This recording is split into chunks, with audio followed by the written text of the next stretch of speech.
হিমন্ত বিশ্ব শৰ্মা এতিয়া আপোনাৰ নচলা টকা। হিমন্ত বিশ্ব শৰ্মা তেওঁৰ ভাষা দেই, মোৰ ভাষা নহয় এইবিলাক। ওৱেইচি ডাঙৰীয়া এতিয়া ইয়ালৈ আহি হিমন্ত বিশ্ব শৰ্মাৰ কথা মতে নৰেন্দ্ৰ মোদীৰ বন্ধু আহি ইয়াত আমাৰ মাজত ভোট বিভাজন কৰিব বিচাৰিছে। ওৱেইচি ডাঙৰীয়াই নাজানে এইখন শংকৰদেৱ আজান ফকীৰৰ দেশ, ইয়াত বিভাজন নহব। তেজ গৰম কৰা বক্তৃতা তেওঁ দিলে ইয়াত কাম নহব। এইখন আমাৰ শংকৰদেৱ আজান ফকীৰৰ দেশ। হিমন্ত বিশ্ব শৰ্মা এতিয়া উকলি যোৱা এটা কথা, তেওঁ যে লোকৰ কথা কয়, এতিয়া উকলি যোৱা নচলা টকা হিমন্ত বিশ্ব শৰ্মা তেওঁৰ কথা নাপাতিব। ওৱেইচি ডাঙৰীয়া আপোনালোকে জানে যে যোৱাবাৰ আমাৰ প্ৰায় কেন্দ্ৰত চৰকাৰ সহ ৰাহুল গান্ধী ডাঙৰীয়াৰ নেতৃত্বত 260খন চিট পালেই, মাত্ৰ 13খন চিট পালে কংগ্ৰেছৰ নেতৃত্বত ইণ্ডিয়া এলায়েন্সৰ চৰকাৰ হ'লহেঁতেন। কিন্তু একমাত্ৰ ওৱেইচি ডাঙৰীয়াই মহাৰাষ্ট্ৰত গৈ, বিহাৰত গৈ, গুজৰাটত গৈ, মধ্যপ্ৰদেশত গৈ তেজ গৰম হোৱা এনেকুৱা ধৰণৰ সাম্প্ৰদায়িক কথা ক'লে, যাৰ মাজত আমাৰ ভোটবিলাক ভাগ হৈ গ'ল। তেওঁ ওৱেইচি ডাঙৰীয়া এতিয়া ইয়ালৈ আহি হিমন্ত বিশ্ব শৰ্মাৰ কথা মতে নৰেন্দ্ৰ মোদীৰ বন্ধু আহি ইয়াত আমাৰ মাজত ভোট বিভাজন কৰিব বিচাৰিছে। কিন্তু ওৱেইচি ডাঙৰীয়াই নাজানে এইখন শংকৰদেৱ আজান ফকীৰৰ দেশ, ইয়াত বিভাজন নহব। তেজ গৰম কৰা বক্তৃতা তেওঁ দিলে ইয়াত কাম নহব। এইখন আমাৰ শংকৰদেৱ আজান ফকীৰৰ দেশ, আৰু সেইকাৰণেই আজি হিমন্ত বিশ্ব বিচলিত হৈছে, আৰু সেইকাৰণে চুলি তুলি আউল বাউল হৈছে। বহুতে আকৌ কৈছে সেই চুলিখিনি তেওঁৰ বোলে নিজৰ নহয়। তেওঁ চুলি গুচি যোৱাৰ পাছত আজিকালি এটা নিয়ম আছে, চুলিখিনি ৰুইছিল।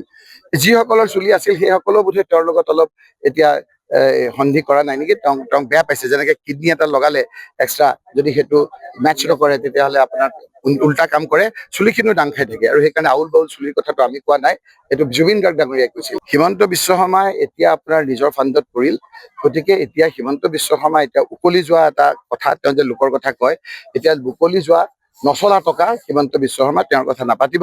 তেওঁৰ বিৰুদ্ধেতো ব্যৱস্থা হবই। তেওঁ এতিয়া বাহিৰত যোৱাৰ কাৰণে বোলে এইবিলাক কাম কৰি আছে বুলি কৈছে। গতিকে এই কথাবিলাক হিমন্ত বিশ্ব শৰ্মা এতিয়া আপোনাৰ নচলা টকা।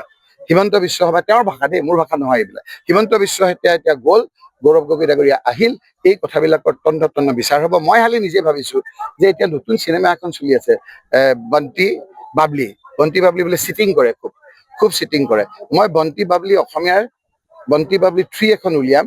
এই মুখ্যমন্ত্ৰীৰ এই কাহিনীবিলাক লৈ খুব চলিব বুলি মানুহে কৈছে আপুনি এইটো যদি কৰে সঁচা কাহিনীৰ ওপৰত, আৰু স্ক্ৰিপ্ট লিখিবই নালাগে, বিভিন্ন কাকতবিলাক কম্পাইল কৰিলেই হ'ব, খুব সোনকালে কৰিব পৰা যাব। যিমান সোনকালে পৰা যায় আমি এইখিনি কৰিম। মইতো আপোনালোকে আজি ট্ৰেইলাৰ আৰম্ভই কৰি দিলো, এইটো আৰম্ভ কৰিম। আৰু চাব এইখন এই বাকীবিলাকতকে যে হিমন্ত বিশ্ব শৰ্মাৰ ছবিতকৈ বহুত হিট কৰিব। ওৱেইচি ডাঙৰীয়া আপোনালোকে জানে যে যোৱাবাৰ আমাৰ প্ৰায় কেন্দ্ৰত চৰকাৰ সহ ৰাহুল গান্ধী ডাঙৰীয়াৰ নেতৃত্বত 260খন চিট পালেই, মাত্ৰ 13খন চিট পালে কংগ্ৰেছৰ নেতৃত্বত ইণ্ডিয়া এলায়েন্সৰ চৰকাৰ হ'লহেঁতেন।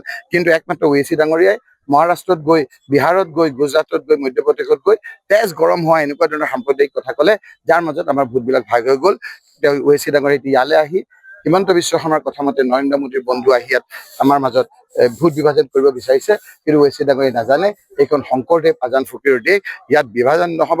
তেজ গৰম কৰা বক্তৃতা তেওঁ দিলে ইয়াত কাম নহব।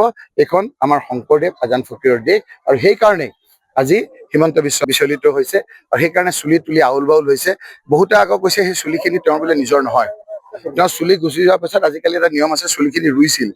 যিসকলৰ চুলি আছিল সেইসকলেও বোধহয় তেওঁৰ লগত অলপ এতিয়া সন্ধি কৰা নাই নেকি, তেওঁক বেয়া পাইছে। যেনেকে কিডনী এটা লগালে এক্সট্ৰা, যদি সেইটো মেটচ নকৰে তেতিয়াহ'লে আপোনাৰ উল্টা কাম কৰে, চুলিখিনিও দাং খাই থাকে। আৰু সেইকাৰণে আউল বাউল চুলিৰ কথাটো আমি কোৱা নাই, এইটো জুবিন গাৰ্গ ডাঙৰীয়াই কৈছিল। হিমন্ত বিশ্ব শৰ্মাই এতিয়া আপোনাৰ নিজৰ ফাণ্ডত পৰিল, গতিকে এতিয়া হিমন্ত বিশ্ব শৰ্মা এতিয়া উকলি যোৱা এটা কথা, তেওঁ যে লোকৰ কথা কয়, এতিয়া উকলি যোৱা নচলা টকা হিমন্ত বিশ্ব শৰ্মা তেওঁৰ কথা নাপাতিব।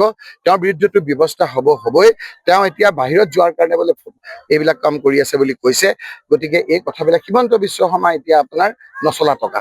হিমন্ত বিশ্ব শৰ্মা তেওঁৰ ভাষা দেই, মোৰ ভাষা নহয় এইবিলাক। হিমন্ত বিশ্ব এতিয়া গ'ল, গৌৰৱ গগৈ ডাঙৰীয়া আহিল, এই কথাবিলাকৰ তন্ন বিচাৰ হ'ব। মই খালি নিজে ভাবিছো যে এতিয়া নতুন চিনেমা এখন চলি আছে, বন্তি বাবলি বোলে চিটিং কৰে, খুব চিটিং কৰে।